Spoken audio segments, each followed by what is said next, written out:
ती जी मशीन, त्या मशीनचं break open करण्यासाठी हे दिलेलं मेकॅनिझम.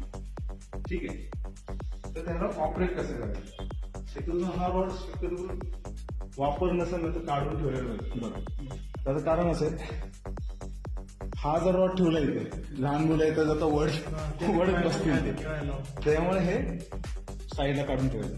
त्यासाठी मी हे आत ठेवलं होतं. ज्यावेळेस तुम्हाला ह्याचा वापर करायचा असेल त्यावेळेस हा रॉड काय करायचा, इथे होल येते इथे खाली. ठीक आहे, ह्याच्या खाली काय करायचं, रॉड प्रॉपर फिरवायचा, बसवायचा. ठीक आहे, हा बसला.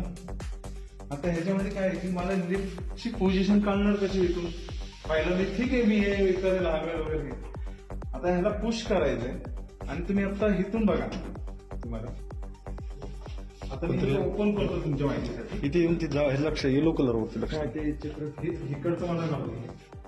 ह्याच्यात तुम्हाला आता तो रोप वरती गेलो पट्ट्याचं नाही दिसणार आहे, कारण तो आता लेवल मध्ये नाही, लिफ्ट लेवल आहे. ठीक आहे, मग आता ते आणायचं कसं, तर हा जो लिव्हर आहे, हा ब्रेक लिव्हर, हा पुश करायचा. ठीक आहे, तर हा पुश केल्यावरती ते जे व्हील आहे ते व्हील फिरतं. ठीक आहे, कसं फिरतं ते असं तुम्ही पुश करता.